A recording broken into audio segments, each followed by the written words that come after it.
Pernahkah Anda merasa ragu ketika hendak bersedekah atau mengambil keputusan besar dalam hidup? Bayangkan jika Anda berani gambling kepada Allah. Apakah mungkin Allah yang Maha Kaya akan mengecewakan Anda? Justru sebaliknya, semakin besar keyakinan kita, semakin besar pula keajaiban yang akan Allah tunjukkan. Mari kita simak bagaimana keimanan yang kokoh bisa mengubah segalanya dalam kehidupan kita. Karena kenapa? Allah yang janjiin. Allah nggak mungkin ingkar janji. Gambling dikit lah di awal. Tapi di tengah dan di akhir kita akan ngelihat banget gimana Allah nunjukin kebenaran janji-janjinya. Tapi kalau kita nggak berani gambling sama Allah, ya Allah pasti akan nunjukin ke kita yang terbayangkan oleh kita. Saya sering bilang, nasib kita itu tergantung iman. Kalau kita pengen kehidupan kita amazing, kita harus punya iman yang amazing. Kalau kita pengen dapat lebih banyak miracle dalam hidup kita, surprise, berarti iman kita itu harus miracle. Kalau iman kita ilmiah, kita hanya akan mendapatkan kehidupan yang ilmiah sesuai dengan hitung-hitungan kita. Kalau kayak gini, 1 tambah 1, 2. Kalau kita pengen hidup kita banyak kejutan, 1 tambah 1, 10, berarti kita harus punya keimanan yang amazing, miracle, ajaib kayak gitu. Aku tergantung prasangka hambaku kepadaku. Assalamualaikum warahmatullahi wabarakatuh.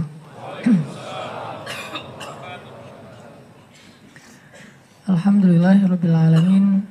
Hamdan katsiran thayyiban mubarakan fih kama yuhibbu rabbuna wa yarda. Asyhadu an la ilaha illallah wahdahu la syarikalah. Lahul mulku wa lahul hamdu wa huwa ala kulli syai'in qadir. Wa asyhadu anna Muhammadan abduhu wa rasuluh la nabiyya ba'dah. Alladzi la yantiqu 'anil hawa in huwa illa wahyun yuha. Allahumma salli wa sallim wa barik ala sayyidina Muhammadin wa ala alihi wa sahbihi wa man tabi'ahu ila yaumiddin. Teman-teman sekalian, jamaah salat zuhur yang dirahmati Allah Subhanahu wa taala. Kadang Allah di dalam Al-Qur'an mengumpamakan hubungan antara kita dengan Allah itu dengan bahasa dagang atau dengan bahasa bisnis. Dan kenapa Allah menggunakan analogi dagang atau bisnis dalam hubungan hamba kepadanya? Karena Allah Subhanahu wa taala Maha Kaya. Jadi kalau Allah kekayaannya tanggung, Allah nggak akan nawarin kita perdagangan yang murni keuntungannya hanya untuk kita. Salah satu ayat perdagangan di dalam Al-Quran tentang kita dengan Allah itu misalnya surat As-Saff, ya ayyuhalladzina amanu hal adullukum ala tijaratin tunjikum min azabin alim. Wahai orang yang beriman, mau enggak kalian aku tawarin satu tijarah. Tijarah itu dagang. Orang yang berdagang itu namanya tajir. Terus jadi bahasa Indonesia tajir, kaya raya. Dalam bahasa Arabnya tajir itu artinya pedagang. Jadi dagang sayur juga tajir. Kerjanya apa? Tajir. Padahal jualan hal-hal yang sepele. Kayak di Arab jualan siwak gitu. Itu namanya tajir siwak. Jadi dia kaya raya gara-gara siwak. Ini tijarah. Tunjikum min azabin alim. Perniagaan yang bisa menyelamatkan kalian dari azab yang sangat menyakitkan. Yaitu azab api neraka. Sehingga karena Allah menggunakan bahasa dagang dengan hambanya dan Allah itu ghaniyun, syakurun, terus raufun, rahimun, wasi'un, apalagi karimun, jawadun, banyak sifat-sifat dan nama-nama Allah yang mulia yang ada hubungannya dengan tijarah, dengan tawaran berdagang. Dan semua nama itu harusnya jadi semacam motivasi dan jaminan buat kita bahwa kalau berdagang dengan Allah itu nggak bakalan rugi. Pertama, Allah itu ghaniyun, yang maha kaya. Jadi nggak akan mungkin kita ditunda-tunda bayarannya karena uangnya belum cair. Karena ternyata dananya nggak bisa diambil misalnya, atau dananya mandek dan segala macam. Nggak mungkin, karena Allah ghaniyun. Jadi hartanya itu nggak tanggung. Kalau kita berdagang atau berakad dengan makhluk, ada kemungkinan kita akan sedikit dikecewakan atau bahkan sangat kecewa karena bukan hanya dia orang yang jahat. Kadang dia orang baik juga bisa ngecewain kita. Kenapa orang baik bisa ngecewain? Karena dia manusia. Dia ngecewain kita bukan karena sengaja, tapi karena keterbatasan dan kekurangannya. Kayak kita berakad pinjam-meminjam dengan teman kita. Kita yakin sama dia, kita percaya dia orang yang jujur, orang yang amanah, dan dia berjanji dalam 1 bulan akan membayar hutang. Ternyata selang 1 bulan dia datang ke kita minta maaf, gak bisa bayar hutang karena duitnya belum ada, padahal dia udah berusaha semaksimal mungkin. Dan bukan karena dia sengaja, bukan karena dia tidak amanah, tapi karena dia manusia. Dan di waktu itu mungkin kita lagi butuh-butuhnya duit, sementara kita berharap dari dia gak cair, alasannya juga masuk akal. Akhirnya kekecewaan itu muncul secara natural, gak bisa dibendung. Walaupun kita gak marah sama dia, tapi kecewa dan sedih minimal ada. Ini kalau berakad dengan makhluk. Kalau Allah gak mungkin kayak gitu. Ibaratnya simpanannya banyak, gak cair di bank ini masih ada bank-bank yang lain. Gak cair dari cara ini masih ada cara-cara yang lain. Banyak banget, semua adalah lillah tabarakalladzi biyadihil mulk. Di tangan Allah semua kerajaan. Jadi berdagang dengan Allah dengan nama Ghaniyun aja itu udah bikin kita harusnya nyaman. Gak usah khawatir lah kalau berakadnya dengan Allah. Justru khawatir kalau berakadnya dengan manusia. Nanti ada lagi sifat Allah yang lain. Innallaha la yukhliful mi'ad. Allah itu wafa. Allah gak pernah ingkar janji. Allah gak pernah menunda-nunda untuk menunaikan janji. Dan Allah itu gak pernah ngasih persis seperti yang dijanjikan. Gak pernah ngasih persis seperti yang dijanjikan. Yang ada Allah ngasih minimal 10 kali lipat dari yang dijanjikan. Ini namanya wafa. Memberikan lebih dari haknya. Dan Allah itu paling wafa. Sehingga kalau kita berakad berdagang dengan Allah, gak mungkin kita dapat hak kita persis. Gak mungkin. Apalagi rugi.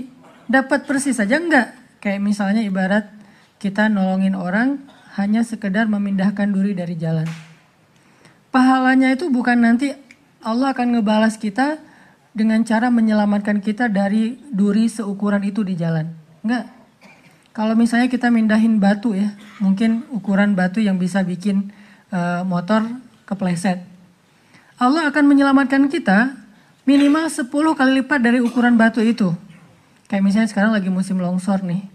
Ada satu batu yang ukurannya semobil, bisa aja jatuh di atas jalan di daerah kemana teh yang viral teh? Jawa Barat lah ya. Jatuh di jalan sehingga kalau misalnya, bahkan ada beberapa yang cukup viral tentang kebesaran Allah yang batunya itu jatuh persis kurang dari 1 detik dari jarak mobil yang baru lewat. Minimal 10 kali lipat dari ukuran kebaikan yang kita lakuin. Ini artinya Allah wafa. Jadi gak ada ruginya. Sama aja gak ada apalagi rugi. Ini berakad dengan Allah. Ditambah lagi Allah gak mungkin ingkar janji.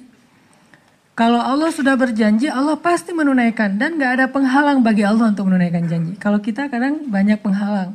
Macet bisa berubah janjinya. Kita ketemuan zuhur ya di Telkomsel. Akhirnya datangnya menjelang asar. Kenapa? Kejebak macet, banjir. Memangnya kita bisa terbang? Gak bisa. Allah tidak ada penghalang baginya untuk menunaikan janji. Gak ada cerita Allah jadi gak menunaikan janji sama kita gara-gara repot sama Firaun. Gak ada. Firaun mah gak ada apa-apanya lah.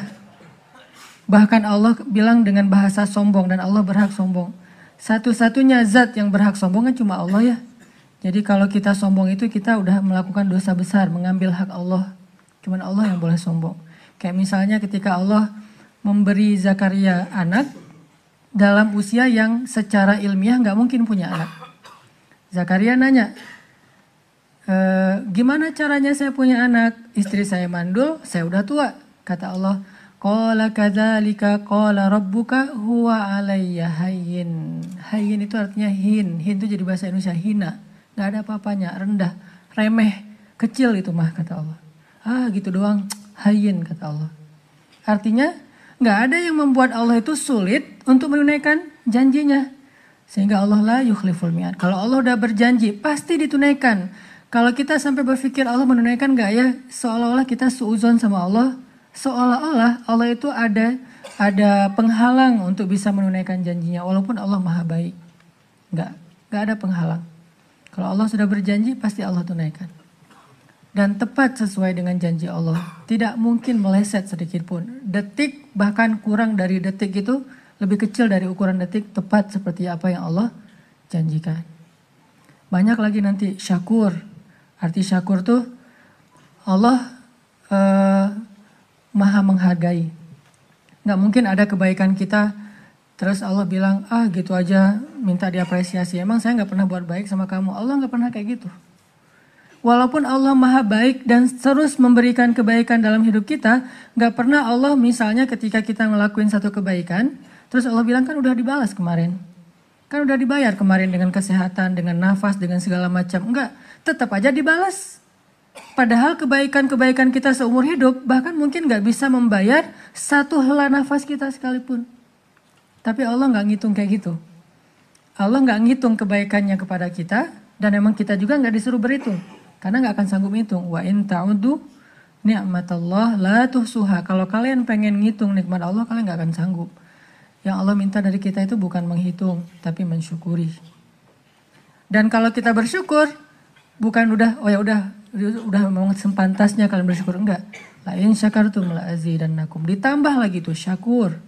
Syukur aja ditambah.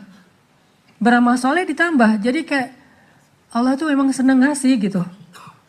Seneng ngasih. Cuman Allah pengen lihat kita pantas enggak diberikan. Ada sedikit aja kepantasan pada diri kita, dikasih lebih dari apa yang kita pantas mendapatkannya. Jadi ibarat makanan, Allah tuh udah sediain segala macam, kita tuh cuma disuruh ngambil sendok, terus makan sendiri. Kadang-kadang itu juga disuapin, cuma disuruh buka mulut doang gitu. Terus kita nggak mau buka mulut, alasannya kita bilang, Allah sombong banget sih, saya disuruh buka mulut. Kenapa nggak dikenyangin aja? Masih banyak meminta, padahal udah disiapin, udah dimasak, udah dihidangin, disuapin. Tugas kita cuma buka mulut. Sesederhana itulah kita mendapatkan nikmat Allah. Kita hanya ikhtiar sedikit, tapi dapatnya banyak luar biasa. Kadang-kadang ikhtiar yang sedikit ini bikin kita komplain. Bikin kita nuduh Allah dengan tuduhan-tuduhan yang nggak pantas. Ini artinya teman-teman yang dirahmati Allah, paling aman itu kalau berakad dengan Allah. Paling aman udah. Cuman kalau kita banding-bandingin ya, biar lebih fair. Kenyataannya kita agak-agak gak fair sama Allah. Contoh nih, kalau kita bandingin akad kita dengan Allah dan akad kita dengan makhluk. Allah kan kadang-kadang ngomong di Al-Quran tuh, siapa yang meminjamkan harta terbaiknya kepada Allah, nanti Allah ganti berkali lipat kan ya. Ini kan konsep riba sebetulnya kan ya. Karena Allah itu emang mengharamkan riba kalau kepada sesama makhluk. Tapi menggunakan riba kalau kepada dirinya sendiri. Makanya Allah menggunakan istilah yamhaqullahu riba wa yurbi as-sadaqat. Allah menghapus riba tapi meribakan sedekah. Bahasa kalau kita terjemahkan secara bahasa ya, yurbi itu kan dari kata riba. Yamhaqullahu riba wa yurbi as-sadaqat. Allah menghapus riba kalau kepada sesama makhluk, tapi meribakan sedekah kalau ke Allahnya. Arti meribakan sedekah kalau kita kasih 1, Allah balas 700 kali lipat, berarti kan riba. Tapi kalau dengan Allah nggak masalah. Kenapa? Allah nggak akan terzolimi oleh riba kita. Orang Allah maha kaya. Tapi kalau makhluk diribain, kan jadi sulit buat dia, jadi zolim. Kalau Allah tidak masalah. Lebih dari 700 kali lipat juga nggak masalah. Karena Allah bilang, bighairi hisab, tanpa batas. 700 itu hanya hitung-hitungan yang kita bisa bayangin. Tapi di akhir ayat tetap ada kalimat bighairi hisab, nggak ada batas. Allah bilang, siapa yang meminjamkan hartanya kepadaku, sedekah, zakat, wakaf, segala macam lah, termasuk nafkah kepada istri, kepada keluarga. Siapa yang meminjamkan hartanya kepadaku, aku ganti berkali-kali lipat. Siapa yang menyimpan hartanya di sisi Allah, Allah ganti. Jelas tuh ayatnya tuh. Belum lagi nanti dikuatkan dengan hadis-hadis yang sahih. Tapi kenyataannya, kadang kita masih agak ragu, nyimpan uang ke Allahnya. Lebih yakin nyimpan uang ke makhluk. Berapa tabungan kita di bank? 100 juta? Khawatir nggak dengan angka segitu kita taruh di orang lain? Nggak khawatir, kenapa? Itu bank. Itu jelas pertanggungjawabannya. Itu nggak mungkin akan dirugikan, bahkan yang ada bertambah. Mau itu konvensional, mau itu juga syariah. Yang jelas naruh uang di situ kita yakin banget ratusan juta. Tapi naruh uang di Allah, zakat, sedekah yang jauh lebih kecil dari itu kadang mikir, berkurang, ini nggak fair nih. Ini artinya kita sebetulnya nggak yakin-yakin amat bahwa Allah itu maha baik, maha memberikan berkali lipat, maha menunaikan janji. Nggak yakin-yakin amat, walaupun lisan kita terus mengatakan sadaqallahul azim, sadaqallahul azim. Kan kalimat sadaqallahul azim itu kalimat tasdik ya, kalimat pembenaran. Dan dia boleh diucapin di setiap habis satu ayat juga boleh, nggak harus di akhir bacaan. Walaupun kebiasaan di Indonesia mah sadaqallahul azim itu penutup bacaan kan. Kalau misalnya ada yang baca Qurannya lama banget, terus ada yang nyindir dari belakang, sadaqallah, sadaqallah gitu kan ya, biar nutup gitu bacaannya. Padahal sadaqallah itu artinya maha benar Allah kan dia membenarkan, tasdik. Dan orang yang selalu mentasdik itu namanya siddiq, seperti Abu Bakar as-Siddiq. Bisa aja kita bilang alif lam mim, Allahu alam wa sadaqallah. Dzalikal kitabu la raiba fi, sadaqallah. Hudal lil muttaqin, sadaqallah bisa aja, walaupun gak harus selalu dengan lisan, tapi dalam hati juga boleh. Yang jelas, kita selalu bilang dengan lisan kita sadaqallah, sadaqallah, sadaqallah, tapi kenyataannya kita gak bisa bohong lah. Di hati kita tuh sebetulnya gak yakin-yakin amat bahwa Allah itu maha benar. Ini yang kita perlu bangun. Makanya buat saya, belajar mengenal Allah, belajar akidah itu bukan belajar teori tentang Allah. Rububiyah, uluhiyah, asma, sifat itu wawasan lah. Dan itu dipelajari oleh para ulama. Tapi yang paling inti belajar akidah itu adalah belajar yakin sama Allah. Kadang kita nggak tahu istilah rububiyah, tapi yakin banget sama Allah yang maha memelihara. Kita nggak tahu istilah uluhiyah, tapi kita muwahhid banget ke Allah, nggak pernah menyekutukannya. Kadang kita nggak hafal semua asma dan sifat-sifat Allah Subhanahu Wa Taala, tapi kita selalu yakin dengan janji-janji Allah. Itu orang yang sudah berakidah dengan baik. Tapi ada orang yang rububiyahnya paling ahli, bahkan dia menulis buku tebal, doktor di bidang rububiyah, doktor di bidang uluhiyah, doktor dalam asma dan sifat. Wawasannya banyak, sehingga di Arab itu ada istilah maklamah. Maklamah itu kita terjebak di era banyak teori. Bilal itu nggak terlalu ngerti istilah-istilah rububiyah, uluhiyah, asma dan sifat. Bahkan istilah akidah itu bukan istilah Al-Quran dan hadis. Istilah akidah itu istilah para ulama.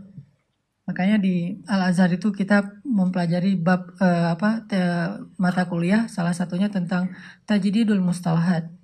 Pembaharuan istilah, sejarah pembaharuan istilah. Istilah yang ada di Al-Quran, yang ada di hadis, istilah yang dari ulama, istilah yang datangnya kemudian, istilah yang kekinian, termasuk kayak kita ikhtilat.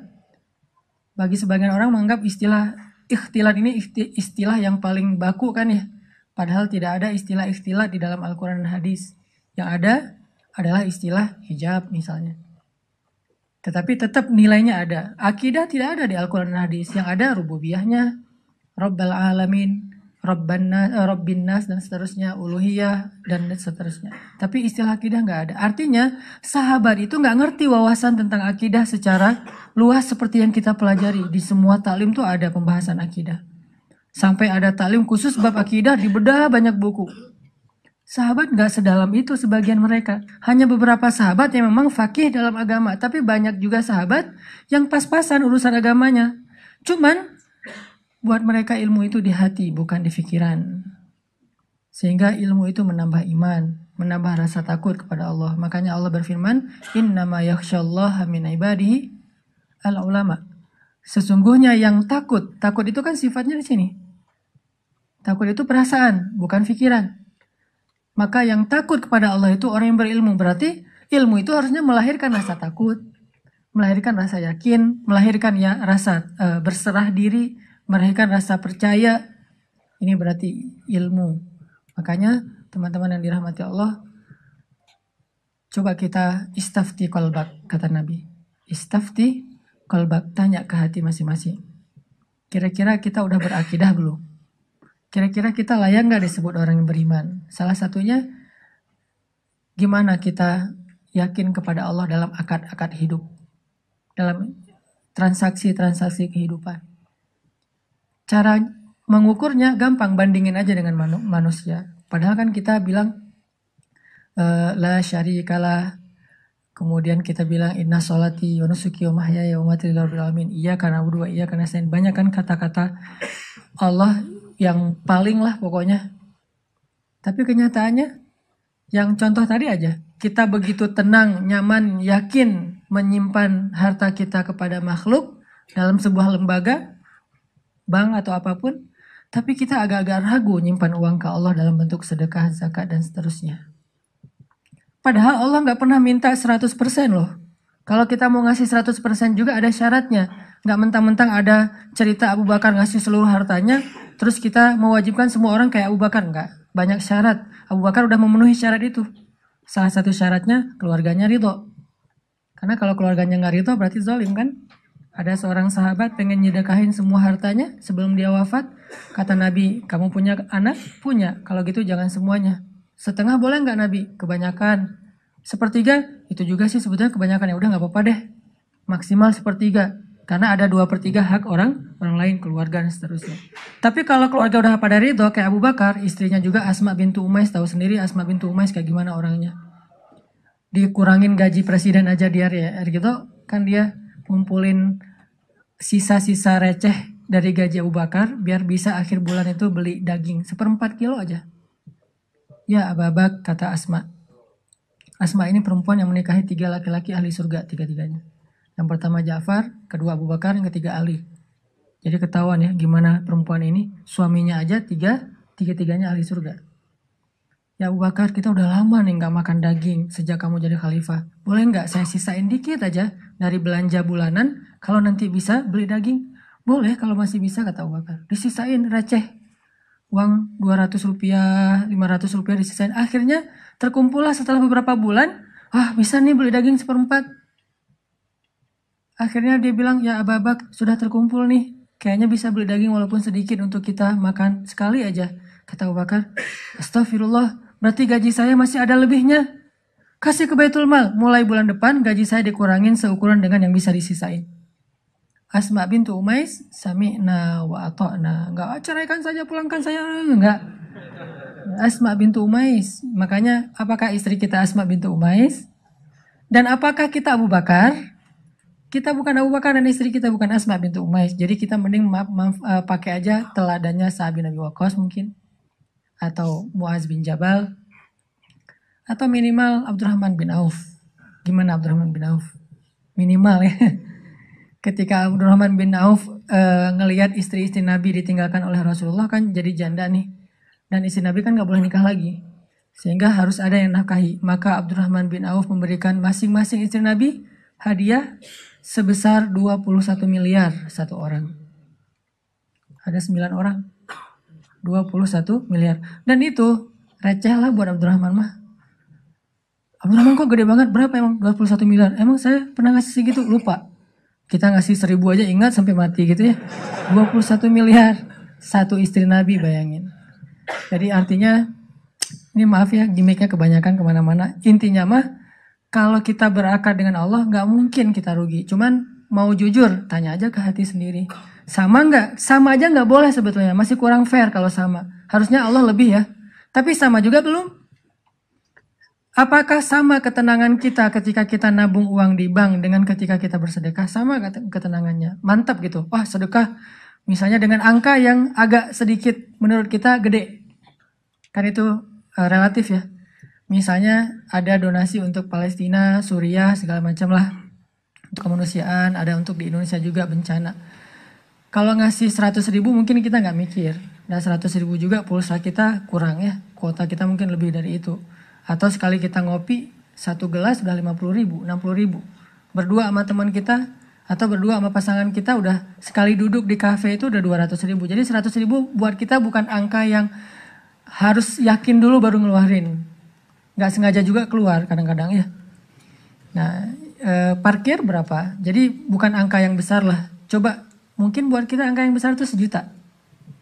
Apakah kita ngerasain ketenangan ketika berinfak 1 juta seperti ketenangan ketika kita naruh uang di bank 1 juta? Sama nggak? Kalau sama naikin lagi. 2 juta, 5 juta, 10 juta, sampai angka yang ketika di bank juga kita nggak yakin, ke Allahnya yakin. Itu baru lebih luar biasa tuh. Kayaknya nggak ada angka ke bank kita nggak yakin kan? 1 miliar juga kita yakin. Kalau ada duit 1 miliar taruh di bank. Justru lebih ragu kalau disimpan sendiri. Taruh di bank lebih yakin. Berarti harusnya walaupun Allah nggak akan minta segede itu, kita nggak perlu ragu untuk berinfak di jalan Allah. Udah ngasih aja. Kalau saya punya hashtag lah ya, yang saya coba belajar ngamalin sedikit-sedikit untuk sendiri. Sedekah sesering belanja. Sedekah sesering belanja. Terutama belanja yang bukan kebutuhan pokok. Mungkin kebutuhan pokok kita sebulan sekali belanja di supermarket 1,5 juta misalnya. Sisanya kita kan masih sering belanja tuh. Ngafe, belanja baju, apa segala macam. Apalagi kalau lagi keluar kota, dinas, pulang-pulang pasti minimal belanjanya 500.000. Kalau nggak 1 juta. Saya punya hashtag sedekah sesering belanja. Kalau saya belanja 1 juta, saya harus sedekah minimal 300.000 sepertiganya. Ini buat sendiri, bukan fatwa ya, bukan hukum fikih. Motivasi nih, motivasi buat sendiri. Karena nggak boleh memfatwakan lebih dari standar fikih kan. Tapi kan boleh memotivasi lebih dari standar fikih. Makanya beda bahasa fadhailul amal dengan bahasa fatwa fikih. Fatwa fikih. Kalau ditanya fikihnya, ya sedekah semampunya. Yang lebih atau yang bahkan yang receh kalau bahasa kasarnya. Tapi kalau motivasi, coba 1/3 deh. Berarti kalau kita belanja 1 juta, budget kita 1.300.000. Begitu selesai belanja 1 juta, langsung saya udah save rekening sosial atau rekening kemanusiaan, transfer. Karena kalau transfer nggak berasa ya, lebih enak gitu. Kalau uang kertas kan, aduh tebal Kalau transfer tinggal ketik, kirim, ujung-ujung lama-lama, oh kenapa tinggal segini saldonya gitu. Pokoknya biasain kayak gitu. Jadi kita sisi positifnya apa? Pertama, kan tujuan bersedekah itu salah satu goals dari sedekah itu apa? Menghilangkan rasa kikir kan? Salah satu goals dari sedekah itu menghilangkan rasa kikir. Jadi ukuran sedekah yang afdol itu adalah ukuran yang bisa membuang rasa kikir di hati kita. Gimana membuang rasa kikir? Sampai kita ngerasa nggak sayang lagi dengan uang itu untuk diberikan kepada Allah. Itu berarti udah hilang rasa kikir. Sampai kita merasakan membantu orang lain itu lebih berharga daripada menyimpan atau menumpuk-numpuk harta. Udah hilang rasa kikir. Berarti kita harus belajar menghilangkannya dengan sedekah. 1. Kedua apa? Kita jadi perhitungan untuk belanja. 1 juta, 1.300.000. 2 juta, 2.600.000. 10 juta, 13 juta. Kan gitu kan ya? Jadi ngitung gitu. Apalagi buat ibu-ibu nanti nih. Ibu-ibu lah. Karena kadang-kadang kalau kan ada tutorial belanja ala Rasulullah kan. Salah satu tutorial belanja ala Rasulullah itu apa? Bawa barang sendiri. Nabi pernah lagi belanja di pasar, terus ditemenin sama Abu Hurairah kalau nggak salah. Pas Nabi beli apa gitu, Abu Hurairah pengen bawain barang Nabi. Kata Nabi, orang yang belanja membawa barangnya sendiri. Nanti baca tuh di Riyadhus Shalihin. Bab etika-etika gitu, termasuk etika berbelanja. Kenapa disuruh bawa barang sendiri? Biar ketahuan kalau dia udah belanja banyak. Bayangin yang bawanya suami, supir, kan gak ketahuan. Enteng aja kan ya, yang dibawa cuma kartu kredit doang atau kartu debit misalnya. Kan ringan tuh, begitu dia bawa sendiri rempong gitu kan. Oh udah banyak juga ya belanja saya. Makanya Nabi menyunahkan tutorialnya bawa belanjaan sendiri, jangan titipin ke orang lain. Jadi teman-teman yang dirahmati Allah SWT, di situ kita bisa ngukur. Kita nih yakin gak sih sama Allah sebetulnya? Karena kalau kita gak terlalu yakin sama Allah, wajar kalau gitu kehidupan kita itu agak-agak banyak tersendat. Soalnya kenapa? Aku tergantung prasangka hambaku kepadaku. Ya kita sendiri yang jadi jawabannya. Gimana kita yakin sama Allah, kayak gitulah Allah ngasih ke kita. Saya sering membuktikan hal-hal kayak gitu, agak sedikit spekulasi tapi ke Allah. Jangan spekulasi ke makhluk. Kalau mau spekulasi, dalam tanda petik gambling, coba gambling ke Allah. Arti gambling ke Allah, lakukan sesuatu yang beresiko tetapi yang diridhoi Allah ya. Karena kalau beresiko gak diridhoi Allah kan bahaya. Nggak ada akad berarti dengan Allah. Sesuatu yang beresiko tapi diridhoi Allah. Saya pernah ngebuktiin itu berkali-kali. Menikah. Kok beresiko Ustaz? Nggak punya modal nikahnya. Kan standar pertanyaan paling mainstream tuh kalau mau nikah apa? Dari calon mertua. Kerjanya apa gitu kan ya? Paling mainstream tuh. Kalau saya ditanya kerjanya apa? Belum punya pekerjaan. Terus gimana ngasih makan? Allah yang ngasih makan. Tapi pede jawabnya. Sampai mertua juga Belum lagi ngeluarin dalil ya. Kan ustadz lah ya, banyak dalil. Ayat, hadis, banyak lah udah saya kumpulin bisa jadi satu buku tuh. Khusus ayat dan hadis untuk melamar. Mudah-mudahan nanti bisa di-share ayat dan hadis bahan untuk melamar, nembak calon mertua lah. Pak, itu ada tuh hadis ya, cuman saya agak-agak ragu nih bunyinya kayak gimana tuh, kurang lebih sih yang pernah saya dengar dari ustadz, nih hadis sahih loh Pak. Kalau datang seorang pemuda yang baik akhlaknya gitu kan ya. Jangan ditolak. Itu saya pernah dengar, Bapak pernah dengar? Pernah sih. Nah gimana Pak? Saya beres langsung urusan. Masa dia mau nolak hadis kan ya? Ingkar sunnah tuh udah jadinya bahaya. Duh jangan pakai hadis deh dan segala macam. Gak mungkin dia ngomong kayak gitu. Nikah tuh gak punya modal tapi ya bismillah aja lah. Gambling kan. Masa saya mau taat kepada Allah dibiarin telantar kan gak mungkin. Kan menikah itu untuk taat kepada Allah kan. Enggak hawa nafsu. Emang hawa nafsu. Masa nikah gak pakai hawa nafsu? Ini ada yang keliru di masyarakat kita. Katanya nggak boleh menikah karena hawa nafsu. Bukankah nikah itu adalah solusi buat hawa nafsu? Lo nikah nggak karena Allah tuh, karena nafsu. Nggak berbenturan dua hal ini. Tapi kalau dia menikah karena hawa nafsu dan ingin menghalalkan dengan terhormat hawa nafsu itu namanya karena Allah. Nggak ada cerita karena Allah berarti nggak melibatkan hawa nafsu. Nggak kayak gitu sih bahasanya. Sama kayak kita kerja nih. Lo kerja karena pengen gaji itu bukan karena Allah. Pengen gaji dan karena Allah itu nggak berbenturan.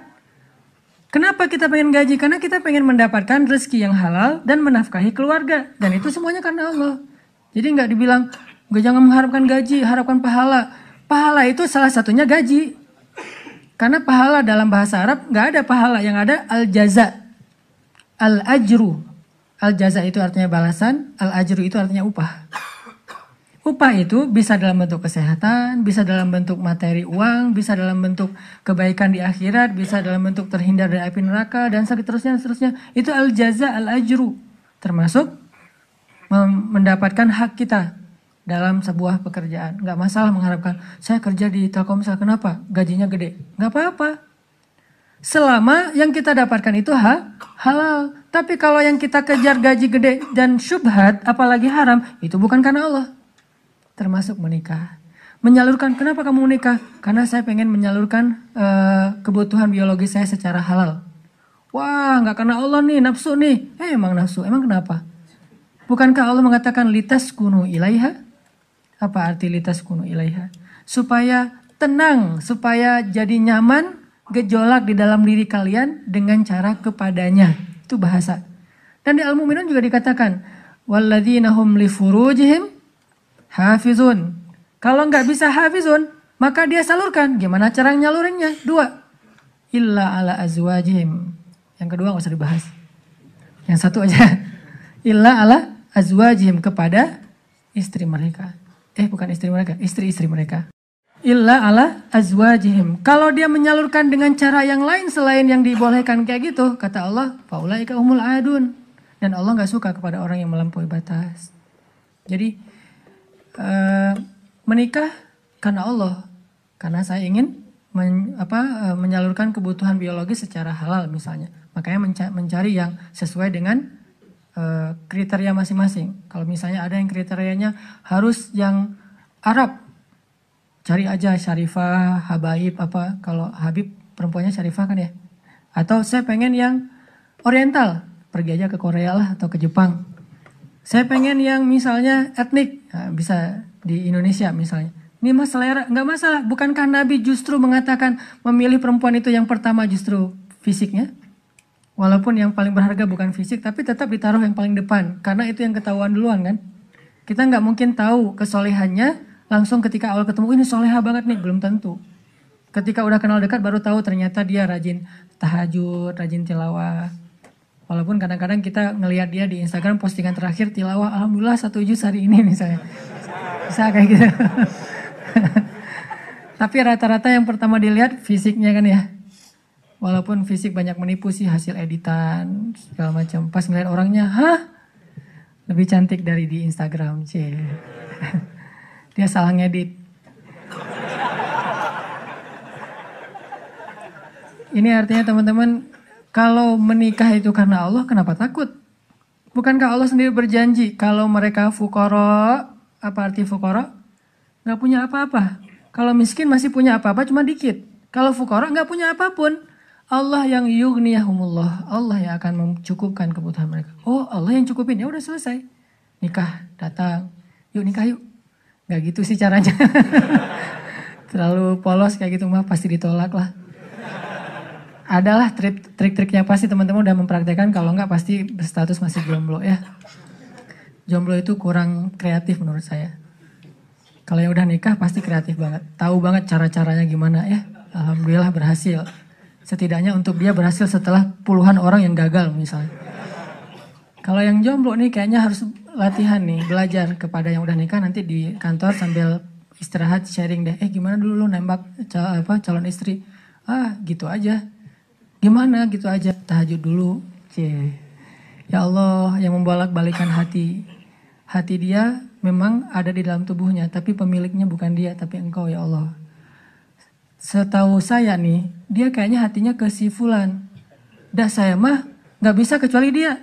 Ya Allah, ya Allah, ya Allah. Akhirnya berhasil. Dan saya ngebuktiin itu banget. Saya sering bilang, saya itu bukan tipe istri saya loh. Sangat bukan tipe istri saya. Ada 4 hal yang pantang buat istri saya. 4-4-nya ada di saya. Subhanallah. Kok bisa berhasil? Ustadz. Dia berdoa, ya Allah, jangan itu, jangan itu, jangan itu, jangan itu. Saya cuma berdoa sekali, ya Allah, please yang itu. Ternyata tiba-tiba ya, kelepek-kelepek gak berhasil dia. Saya tanya, kenapa kamu milih saya? Bukankah 4-4-nya ada pada saya? Pertama gak mau orang Sumatera. Katanya orang Sumatera itu keras. Saya? Dulu.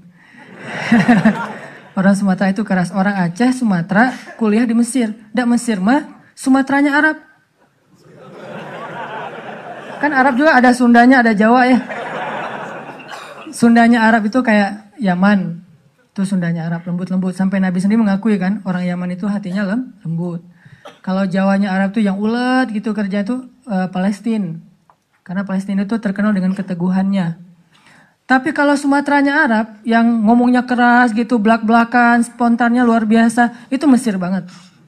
Di Mesir nggak ada ceritanya kita nunggu Damri itu nggak ada. Yang ada ngejar Damri. Kita nunggu di halte, Damri ngeliat kita makin iseng tuh, dicepetin. Mahasiswa cepat begitu. Kita lari ngejar. Yang nggak biasa naik Damri itu mahasiswa Malaysia karena mereka kan beasiswa dari kerajaan, sehingga dianjurkan jangan naik Damri, naik taksi. Tapi kadang-kadang mereka kehabisan duit juga naik Damri. Begitu turun, berlawanan arah itu ngegelundung tuh. Kita di atas ketawa-ketawa aja, Malaysia. Bukan negaranya ya, orangnya karena terbiasa naik taksi, naik MRT. Dan kita mah Damri, desak-desakan. Kalau udah ramai di dalam Damri marah-marah, sallu ala Nabi, udah sallallahu alaihi wasallam. Cara paling sederhana mendamaikan orang di Mesir itu suruh salawat. Humar segala macam. Mereka kalau ngomongnya kasar tuh menyebutnya humar, keledai. Karena keledai itu kan simbol hewan yang bodoh di Al-Quran kan. Ya humar gitu dan segala macam humar. Sallu ala Nabi sallallahu alaihi wasallam. Ya, mulai lagi gitu. Tapi pas salawat mereka bisa cooling down dulu dikit. Saking menghargai Rasulullah ya. Kadang-kadang ada juga yang sambil marah. Sallu ala Nabi sallallahu alaihi wasallam. Di Mesir, orang Sumatera kuliah di Mesir, kebayangan? Udah Sumatera itu mungkin agak keras, kuliah di Mesir. Jadi wataknya tuh terbentuk dengan 2 negeri. Alhamdulillahnya ketemu orang Jawa yang mungkin beda banget dengan Sumatera. Gak mau dia orang Sumatera, saya Sumatera. Sumatera Aceh pula, dan Aceh di tempat markasnya GAM. Aceh PD, dan itu kan GAM dulu banyak di situ ya. Terus yang kedua, gak mau yang kulitnya dof. Kebanyakan ke pantai misalnya. Saya nyebutnya nggak dof sih, nyebutnya eksotis gitu. Ketiga, nggak mau yang berewokan. Nggak usah tanya kenapa. Keempat, nggak mau anak pesantren. Ini juga nggak tahu kenapa nih. 4-4-nya ada di saya nih. Ya Allah, please jangan itu. Ya Allah, saya pengennya itu. Kuat-kuatan doa. Ternyata doa saya lebih diijabah. Tadi kan, Ustaz.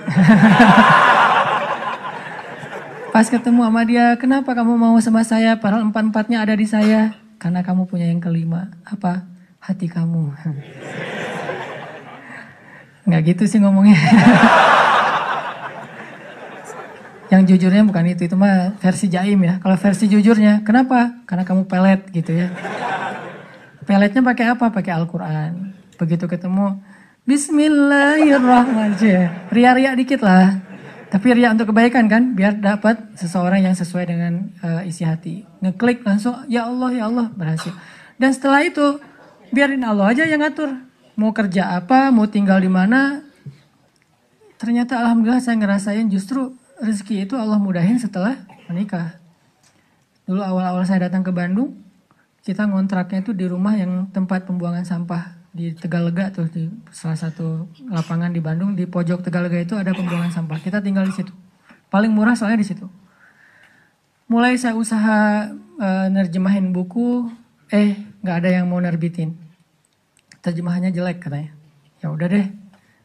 Mungkin bukan terjemahannya yang jelek. Melihat muka saya dia sebel. Banyak orang yang lihat muka saya tuh sebel. Termasuk tadi calon istri saya pertama ngeliat muka saya, apaan sih nih orang kayak gini banget. Sekarang kok gini banget ya kamu. Tuh terjemahin buku gak bisa. Akhirnya saya nulis buku sendiri. Karena gak bisa nerjemahin, nulis aja sendiri. Capruk aja pokoknya, nulis apa yang bisa ditulis, tulis. Ditaruh ke penerbit juga gak ada yang mau nerbitin. Ada satu-satunya penerbit yang mau nerbitin, katanya royaltinya sedikit banget dan bayarnya setahun sekali. Bayangin royalti setahun sekali. Sedikit sekali lagi tuh. Akhirnya saya terbitin sendiri. Jadi penerbit, jadi direktur, jadi penulis, jadi kuli. Angkat buku pakai kotak Marlboro, lintasin Jalan Soekarno-Hatta, ngirim ke Sumatera, Kalimantan. Pelan-pelan akhirnya usaha nambah dari penerbitan ke jual pulsa. Jadi saya dulu pernah jadi vendor gitu sih, bahasa kerennya, vendor Telkomsel gitu ya. Saya tuh jual pulsa, ada 60 cabang pulsa di Bandung sebelum ada di Alfamart dan Indomaret. 60 cabang pulsa. Terus nambah lagi ke jual beli mobil second. Beli, jual, dikira orang kaya banget, padahal gonta-ganti aja karena emang dijual. Tapi yang harga murah di bawah 100 juta, bukan yang mobil-mobil mahal. Terus coba-coba di properti. Ternyata Allah mudahin setelah menikah. Karena kenapa? Allah yang janjiin. Allah gak mungkin ingkar janji. Gambling dikit lah di awal. Tapi di tengah dan di akhir kita akan ngelihat banget gimana Allah nunjukin kebenaran janji-janjinya. Tapi kalau kita gak berani gambling sama Allah, ya Allah pasti akan nunjukin ke kita yang terbayangkan oleh kita. Saya sering bilang, nasib kita itu tergantung iman. Kalau kita pengen kehidupan kita amazing, kita harus punya iman yang amazing. Kalau kita pengen dapat lebih banyak miracle dalam hidup kita, surprise, berarti iman kita itu harus miracle. Kalau iman kita ilmiah, kita hanya akan mendapatkan kehidupan yang ilmiah sesuai dengan hitung-hitungan kita. Kalau kayak gini, 1 tambah 1, 2. Kalau kita pengen hidup kita banyak kejutan, 1 tambah 1, 10, berarti kita harus punya keimanan yang amazing, miracle, ajaib kayak gitu. Aku tergantung prasangka hambaku kepadaku. Dan salah satu cara nguji iman, gambling aja sama Allah. Saya berangkat ke Mesir gambling, gak bawa uang sama sekali. Tapi alhamdulillah di Mesir, Allah kasih rezeki yang luar biasa. Bahkan bisa ngirimin buat adik-adik di Aceh, karena ibu saya kalau telepon ibu, Mak butuh apa? Adik-adik belum bayar sekolah, kirimin bayar sekolah. Mak butuh apa? Ini mau bulan puasa, di rumah gak ada kulkas, masa beli es terus di tetangga. Berapa kulkas? 1 aja gak usah banyak-banyak, beli kulkas. Alhamdulillah bisa ngirim gitu. Mak butuh apa lagi? Nih kamu kalau telepon mak harus gak enak ke tetangga. Selalu nelponnya ke rumah tetangga kan. Pasang telepon dong di rumah, nanti kamu bayar ya bulanannya. Siap, kirimin. Pokoknya alhamdulillah kehidupan di rumah kita juga jadi terangkat sejak ke Mesir. Padahal pergi ke Mesirnya gak punya modal. Modalnya apa? Allah di Indonesia dengan Allah di Mesir itu sama. Itu aja modalnya. Kalau di Indonesia saya bisa makan, kenapa di Mesir enggak? Orang Allahnya sama. Yang ngasih makan kan sama. Kecuali Allahnya beda. Berarti pendaftaran dulu, ngisi form visa dulu, segala macam kan repot kan. Tapi Allahnya sama. Jadi yang ngasih saya makan di Indonesia Allah yang itu, yang ngasih saya makan di Mesir juga Allah yang sama. Jadi nggak ada yang berubah kecuali tempatnya doang. Sumbernya sama. Gambling, akhirnya Allah mudahkan. Berangkat nggak ada beasiswa. Tapi sampai di sana dapat 3 beasiswa. Dan ternyata mudah banget. Pertama kayaknya salah satu yang paling cepat dapat beasiswa di Mesir itu saya tuh. Biasanya kalau dari Indonesia nggak dapat beasiswa, terjun bebas, sampai di Mesir tuh harus lulus ujian pertama dulu nih, baru dapat beasiswa. Minimal 6 bulan. Saya kurang dari 1 bulan dapat beasiswa. Datang, seminggu pertama ditampung sama teman-teman yang seleting, langsung lamar beasiswa dulu ke beberapa lembaga. Mesir itu negara yang menengah, bukan negara kaya, tapi memberi beasiswa ke ratusan ribu mahasiswa asing. Negaranya tuh bukan kayak Kuwait, kayak Emirat, kayak Dubai, bukan. Negara biasa banget, lebih lemah dari Indonesia secara ekonominya. Tapi ngasih beasiswanya luar biasa ke mahasiswa asing, ratusan ribu, terutama Afrika. Nah akhirnya saya coba tes beasiswa, ditanya dari mana, Indonesia, bisa ngaji nggak? Karena dia pikir orang Indonesia nggak bisa ngaji. Saya bilang dikit-dikit, biar nggak ngasih yang susah-susah gitu ya. Dikit-dikit saya bilang, oh ya udah, coba baca surat apa? Al-Fatihah aja deh. Ya, Al-Fatihah mah insya Allah lah ya. Al-Fatihah baca, saya pakai irama Al-Ghamidi. Bismillahirrahmanirrahim. Alhamdulillahi Rabbil Alamin. Dia nangis. Wah baper Yang ngetesnya nangis. Masya Allah, orang Indonesia bisa ngaji. Ceplok langsung beasiswa. Wah mudah gening dapat beasiswa. Saya datang lagi ke lembaga yang lain. Beasiswa, bisa ngaji? Dikit-dikit. Ya udah coba ngaji surat apa? Terserah. Al-Ikhlas boleh? Boleh. Al-Ikhlas, Al-Falaq, Al-Fatihah. Lulus alhamdulillah ya. Ada itu mah insya Allah lulus. Dikirain orang Indonesia tuh kayak orang yang baru masuk Islam yang mungkin belajar Al-Quran juga baru gitu. Alhamdulillah saya udah sering ikut musabaqah dari kecil dan alhamdulillah sering juara nasional. Jadi ya, dikit-dikit bisa lah untuk bikin orang agak-agak baper, tahu trik-triknya. Akhirnya dia apalagi Al-Fatihah, Al-Ikhlas kan. Alhamdulillah dapat beasiswa 3 langsung. Akhirnya saya punya rumah 3. 1 dekat Sungai Nil. Kalau lagi bete di situ aja. Sekalian kalau ada apa-apa nanti nyemplung. Pernah diputusin tawaf Sungai Nil. Masa lalu ya, nggak usah dibahas ya. Terus rumah 1 lagi itu di pelosok kampung di Mesir. Karena emang saya pengen dapat culture Mesirnya, pengen kenal dengan orang-orang Mesir asli. Di kampung banget tuh. Yang di sebelah rumah itu ada kandang keledai. Disitulah saya mengetahui makna hadis Nabi. Kalau kalian dengar suara anjing dan suara keledai berarti ngelihat saya setan. Berta'awuz lah kan ya. Suara keledai itu sering di sebelah rumah saya. Iyo. Saya ta'awuz, dia gak berhenti-berhenti. Saya pergi, dia berhenti. Wah, bahaya gini. Ini setannya siapa gitu. Di rumahnya ada yang di kampung, terus 1 lagi rumahnya di asrama mahasiswa. Alhamdulillah ternyata Allah mudahin banget tuh. Coba gambling. Gara-gara saya sering gambling kayak gitu, saya makin yakin aja nih. Kan kita ngelatih keimanan kita tuh dengan pengalaman ya. Salah satunya kayak Ibrahim bertanya ke Allah, wa idh qala Ibrahim rabbi arini kaifa tuhyil mauta. Qala awalam tu'min? Qala bala walakin liyatma'inna qalbi. Ya Allah, gimana cara engkau menghidupkan yang mati? Kata Allah, emangnya kamu gak beriman? Beriman ya Allah, cuman pengen nambah. Makin tenang hatinya, pengalaman. Makin berani, gambling ini, gambling itu, termasuk gambling ketika saya jadi guide di salah satu musim haji. Berangkat, gak punya modal kecuali bayar visa sama tiket doang. $500 kalau haji dari Mesir, murah banget loh. $500 dan gak ada kuota. Gak perlu nunggu sampai 10 tahun. Bulan ini daftar, bulan ini berangkat. Cuma $500. Tapi buat mahasiswa kan itu kadang-kadang gede ya. $500 minjam dulu sama teman. Pinjam dong $500 buat apa? Haji. Oh ya udah, pinjam. Nanti pulang haji dibayar, insya Allah. Berangkat nih. Sampai di Mekah, kerjanya ngapain? Ngeguidein jamaah-jamaah Indonesia yang mungkin butuh guide, butuh yang didorong.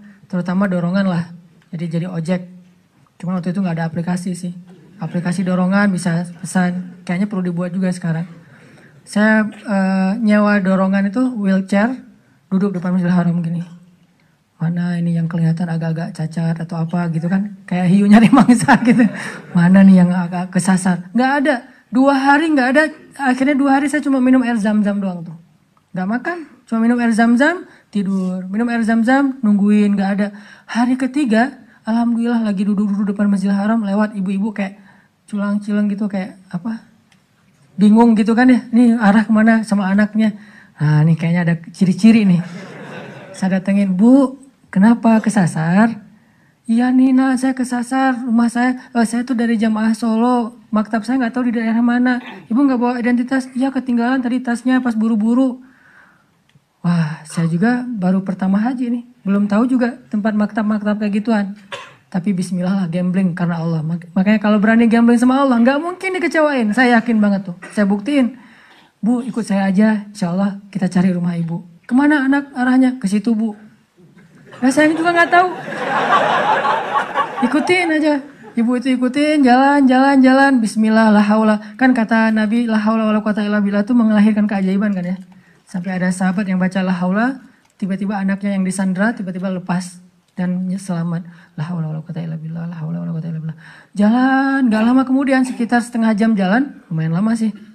Setengah jam, akhirnya ibu itu bilang, Masya Allah itu maktabnya ibu, itu teman-temannya ibu. Sampai persis di depan maktabnya.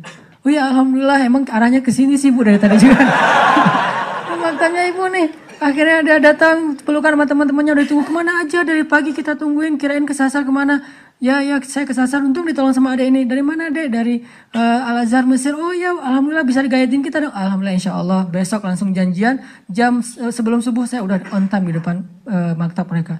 Datang alhamdulillah besoknya kita guidin, terus kalau ada pemotongan hewan kurban kita potongin, dapat rezeki dari Allah.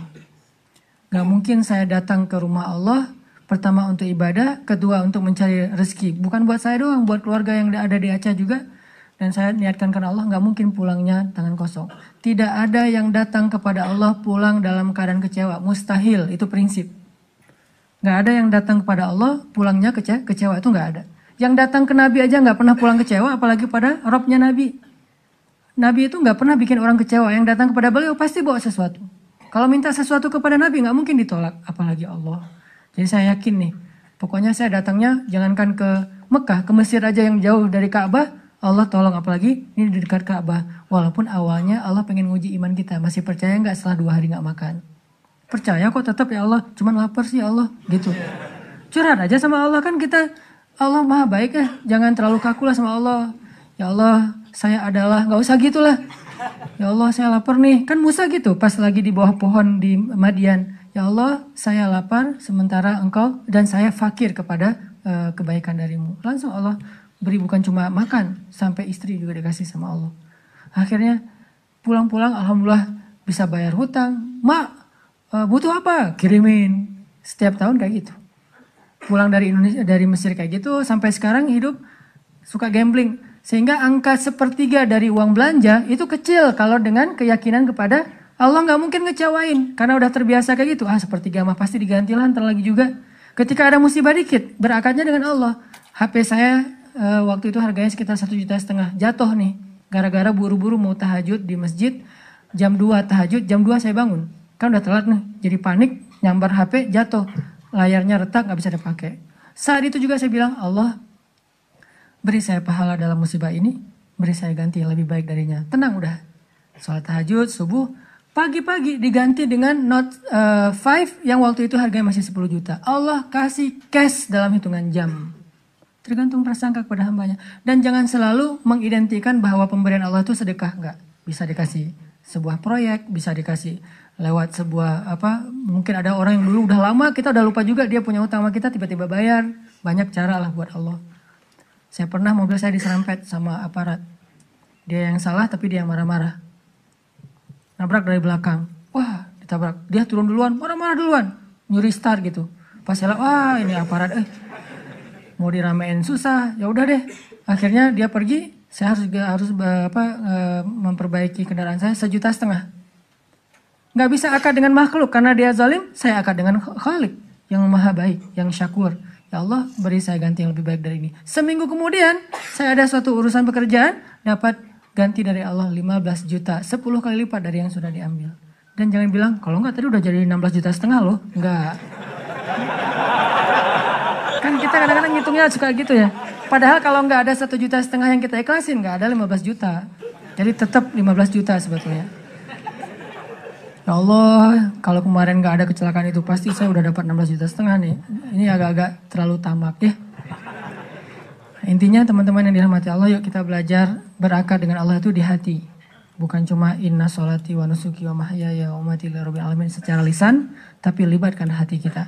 Kalau berinteraksi dengan makhluk, berakar dengan makhluk lewat lisan. Saya terima nikahnya gitu kan ya. Nikah, apa aja lah pokoknya lisan kan. Tapi kalau dengan Allah, hati. Karena kalau nggak melibatkan hati, nggak sah akad kita dengan Allah. Walaupun lisan kita ngucapin yang paling manis sekalipun. Karena orang munafik lebih manis dari itu. Nanti baca di surat Al-Munafikun. Gimana kata-kata orang munafik. Baca lagi surat Al-Jumu'ah. Baca lagi surat-surat lain tentang orang munafik. At-Taubah. Banyak kan cerita-cerita orang munafik yang lisannya baik. Tapi hatinya nggak terlibat. Maka Allah mengatakan, Fi qulubihim marad. Yukhadi'un Allah. Yuk kita berakad dengan Allah dengan melibatkan hati. Yaitu yakin. Insya Allah dengan begitu Allah akan tunjukin keajaiban dalam hidup kita, memudahkan urusan-urusan kita, memberikan kita kebaikan-kebaikan yang tidak terhingga. Itu aja yang bisa saya sampaikan. Barakallahu li wa lakum. Wassalamualaikum warahmatullahi wabarakatuh.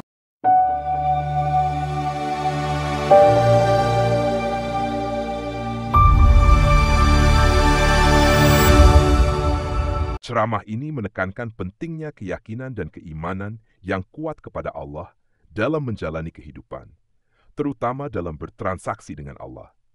Ustadz menjelaskan bahwa Allah selalu menepati janjinya, memberi lebih dari yang diharapkan, dan tidak pernah mengecewakan hambanya yang berserah diri kepadanya. Mengibaratkan hubungan dengan Allah seperti berdagang, Ustadz mengajak untuk gambling atau bertaruh kepada Allah dengan melakukan kebaikan, sedekah, atau beramal tanpa ragu, karena Allah Maha Kaya dan selalu memberikan ganti yang berlipat. Intinya, semakin kuat keimanan kita, semakin besar pula keajaiban yang Allah berikan dalam hidup kita, dan Allah akan memudahkan urusan kita serta memberikan kebaikan yang tidak terhingga.